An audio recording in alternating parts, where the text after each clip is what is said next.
Today I decided I'm making some cream-styled corn. I've got this fresh corn from the farmer's market, and I decided that that's what I want to do with it today. So let's get started.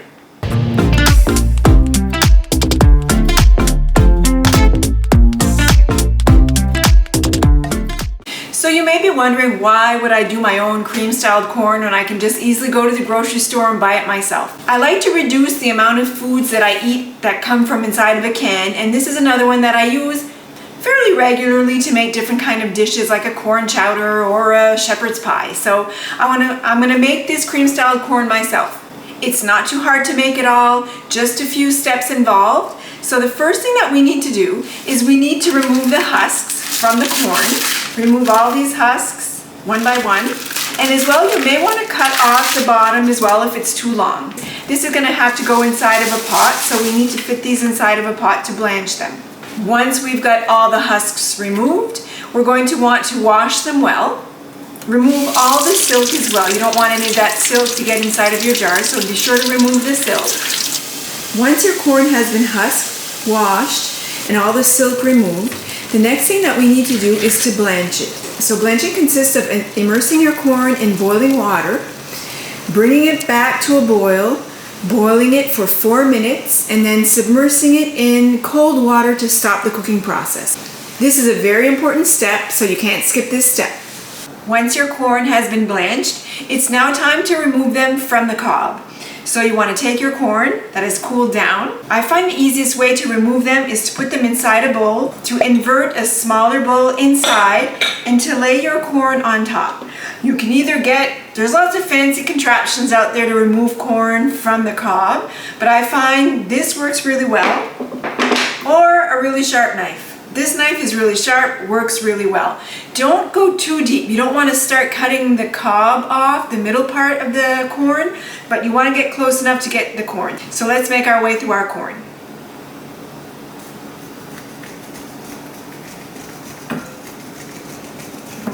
Don't cut off the very tip of the corn. Leave the tip of the corn on. Usually they're smaller and they can be hard pieces, so just don't cut off right up to the tip.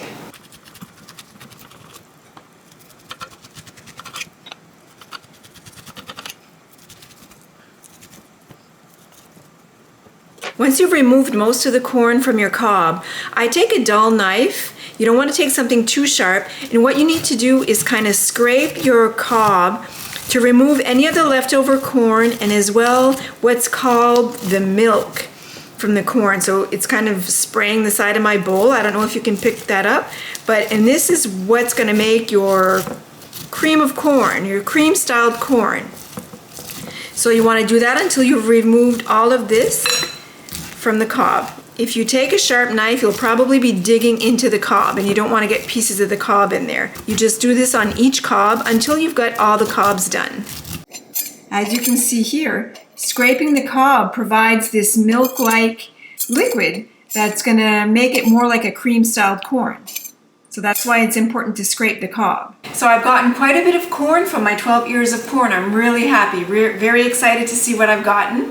One more advantage of making your own cream-style corn is that there's really no cream. So if you're on a dairy-free diet, or if you're on a vegan diet, then this is perfect because there's no cream added to it. Or if you're just trying to avoid cream because it's higher in fat, well, this actually has no cream. It's just all corn and water, so that's perfect for those kinds of diets. Just one more little advantage to making your own cream-style corn.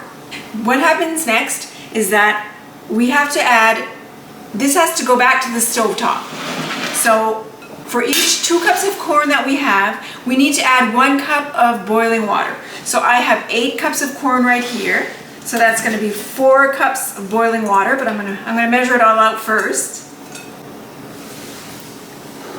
Perfect, and another 4 cups. So I have a total of 12 cups of corn. So I'm going to add 6 cups of water to this. Once we've added our water, we need to return this to the stove top and heat it up and boil it gently for 3 minutes. It's got to be hot for a couple of reasons. It'll help extract the juices as well from the corn. And we want this to be hot as well because we are going to be pressure canning our corn. So remember, this needs to be pressure canned because it's a low acid food. So we will be pressure canning all of this. So we need our content to be nice and hot as well, so to make sure our jars don't break. So now let's move this over to the stovetop. Once this is boiling, you just want to time it for 3 minutes. You just want it to boil gently to heat it through. Now that our corn has heated through for 3 minutes, all that's left to do is to ladle them inside of our jars. So we're going to put this inside of our jars with all the liquid, and you want to leave 1 inch headspace, and then we'll be adding some salt on top. So let's add this to our jars.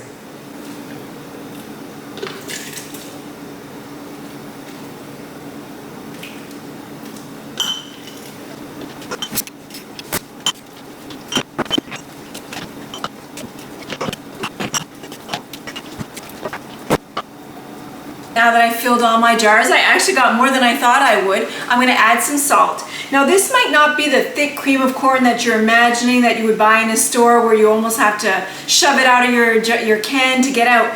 But remember, you can't thicken this right away. So you're going to process them, pressure can them. If you find that it's not thick enough for your taste, once you open up your jar and you're right before using it in whatever recipe you usually do, feel free to thicken it with some cornstarch or some flour if you feel it's not thick enough.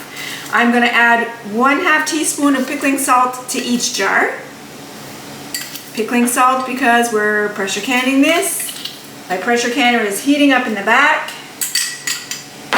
As usual, we need to wash the rims of our jars to make sure that they seal properly. You don't want anything stopping these jars from sealing. Now these need to process in the pressure canner for 85 minutes, so it's a long processing time. So I'm going to put my warm caps on top. Sometimes people think that if they just boil them on top of the stove for longer periods of time, that their product will be safe as well, but that's not the issue. Water bath canning, so boiling it on top of your stove, doesn't increase the temperature enough to kill the harmful bacteria in your jars. So that's why they need to be pressure canned. It's for safety. So then you put your rings on fingertip tight. And then you transfer these over to your pressure canner. All right, so now that we've got our jars and our canner, we're going to put the cover on top,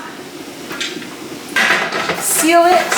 If you're not familiar with pressure canning, I do have a much more detailed video that goes through everything step by step. You can read as well the manual that came with your pressure canner. The instructions that I give you are from my pressure canner. So we need to let this come to a boil, and then we vent our pot for 10 minutes. So when it comes to a good hard boil, when this button comes up, we vent it for 10 minutes. Once it's been vented for 10 minutes, we put the weighted gauge on top of the pressure canner. Once it reaches 11 pounds of pressure, because that's where it needs to be for my altitude here, I start the timing process. Like I said, these need to be done for 85 minutes. After the 85 minutes are up, we'll take them off the heat, let this depressurize, and then we can open the cover. So those basically are the fast steps to pressure canning. It's really not complicated, but it's very important to follow each step. Everything has depressurized. It's time to remove the jars from the canner. Always flip the cover away from your face to make sure you don't burn yourself with the steam.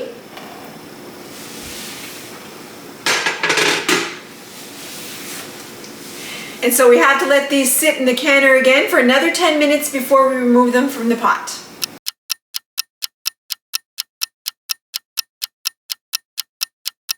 Now that the time is up, we can remove them.